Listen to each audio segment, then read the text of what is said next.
are going to see about pulmonary edema. So the word itself is suggesting that pulmonary edema. Pulmonary means lungs. Edema means fluid accumulation. So pulmonary edema means lung is filled with water or fluid. So there are some alternative names for pulmonary edema such that lung congestion or pulmonary edema or lung water.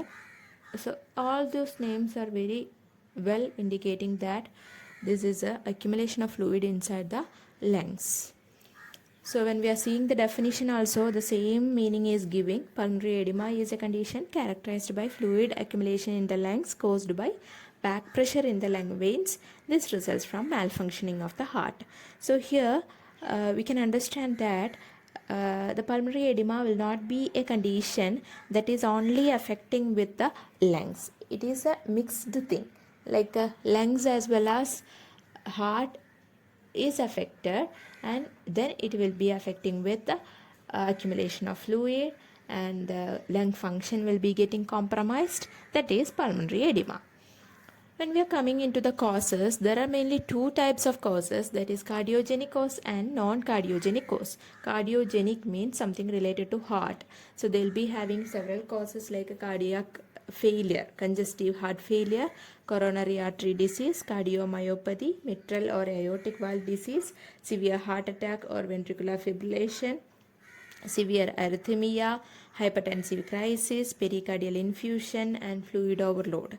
So in all these conditions, whatever causes are there with related to heart, in all these conditions, the lung function will be compromised due to some causes of heart.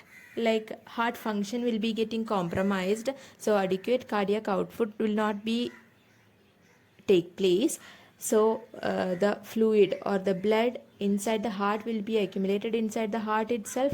So heart inside the heart, pressure of the heart will be increases. It will be causing the backward pressure into the pulmonary veins, and it will be causing increased pressure inside the lungs, and that is accumulation of fluid inside the lungs.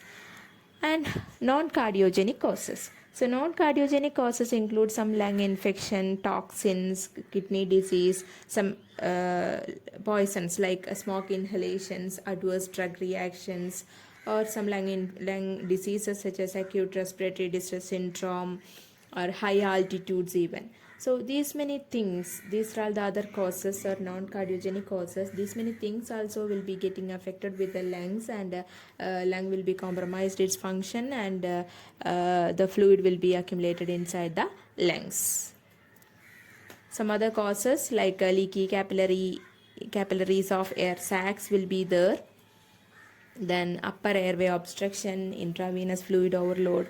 Neurogenic causes are there like seizures, head trauma, strangulation. In all these causes, what will be happening?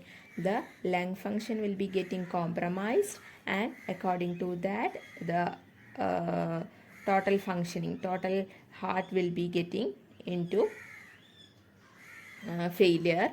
And also due to this heart failure, it will be resulted in the compromised lung function and accumulation of fluid inside the lungs.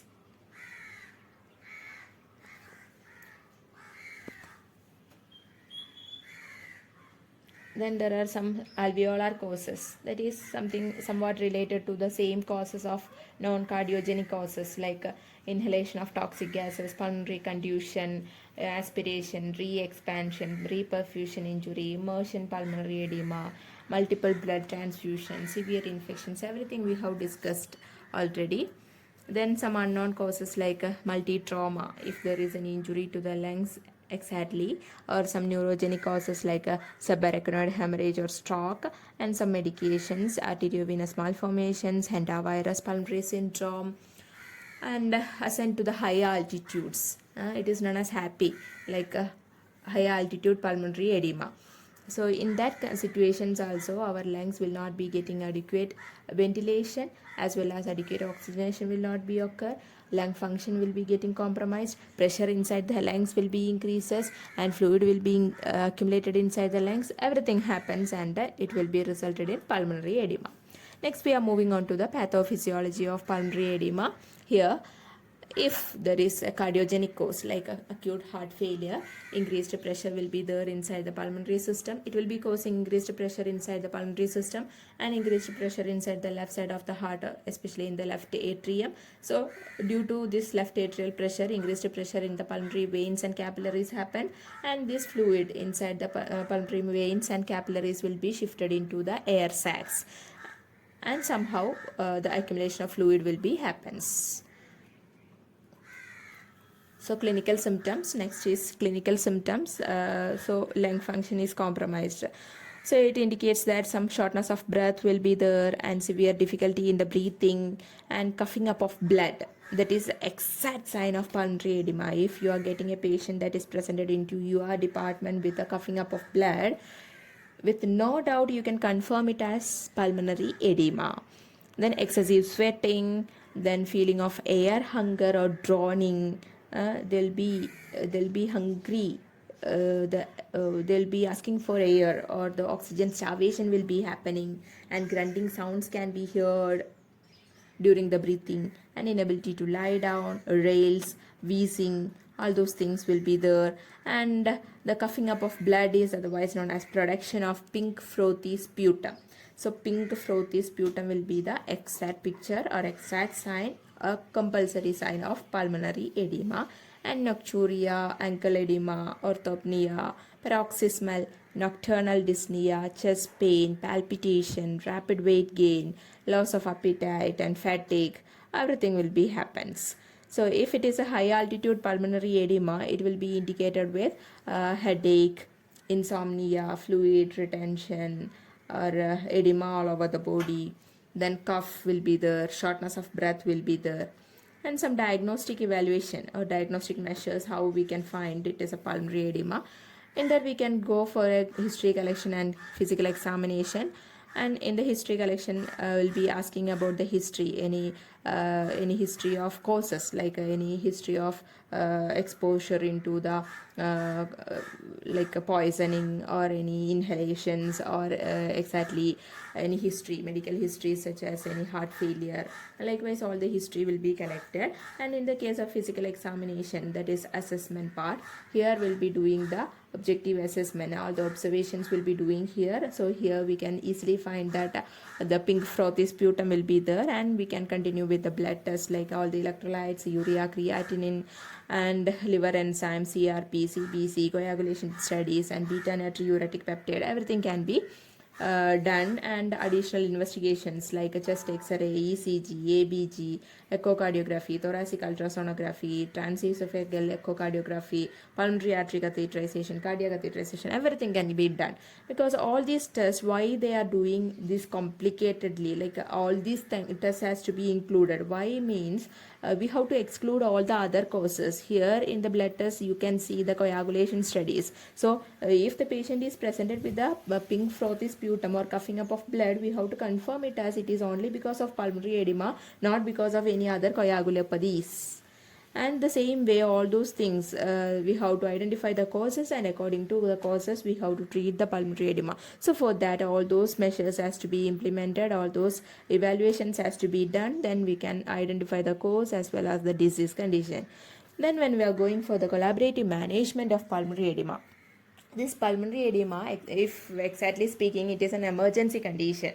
So we have to treat the underlying cause first, and it can be the symptomatic treatment can be given, like oxygen administration can be given, 10 liter per minute can be administered, and morphine sulfate for the, they'll be having, the patient will be presented with a severe chest pain or something. So if the pain is existing, morphine sulfate can be given for a pain relief, like a 5 to 10 mg of morphine sulfate can be given. If the patient is presented with a fluid overload or edema all over the body, furosemide can be given, that is 80 mg. Usually we'll be giving 40 mg of furosemide. Here 80 mg can be given, and sublingual nitroglycerin can be given if the patient got this chest pain again.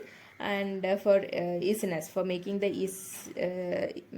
patient easy, we can administer nitroglycerin. And cardioversion, cardiac consultations can be done so that the cardiac causes can be find out and treated, and cardiac output has to be increased. Then all the pressure inside the heart as well as the pulmonary system can be reduced. So for that, nitroprusside can be given, 8 to 16 mg can be given, and also cardiac supportive drugs such as digoxin can be given. Digoxin 0.5 mg IV can be given, and some positive pressure breathing methods can be implemented, or hydralazine can be given, and inotropic agents can be given for other kind of situations, other kind of cardiogenic causes, or to support the heart as such. And next we are moving on to the nursing management. So when we are coming into the nursing management, we have to see some certain diagnosis, nursing diagnosis. So in that, foremost thing is ineffective cardiac output related to decreased cardiac output, like decreased pumping up of blood is happening. So for increasing that, what all the measures can be implemented, it can be taken over here. That is, first one is ineffective cardiac output, and second one is ineffective breathing pattern, or impaired breathing can be there. And in the impaired breathing pattern, we can because due to the pressure inside the lungs and accumulated fluid will be the lung expansion, and everything will be, lung function will be compromised. So for avoiding that, breathing function has to be retained. Then activity intolerance will be there, decreased activity tolerance will be there, because patient will be thinking that a patient will be very much patient will be showing the hungriness to the air. So they'll be having oxygen starvation also. So for avoiding all those things, and also due to these things, the oxygen demand will be increases and oxygen supply will be very less in their body. So due to those situations, the patient may not be able to perform any kind of activities of daily living, or else any kind of activities can be performed by the health personnel into the patient. So patient will be very reluctant. So in that situation, we have to increase the demand and supply. That is, the demand has to be met with the increased supply of oxygen. So it should be considered. So all the measures which will be increasing the oxygen supply can be implemented over there. So that is about our pulmonary edema.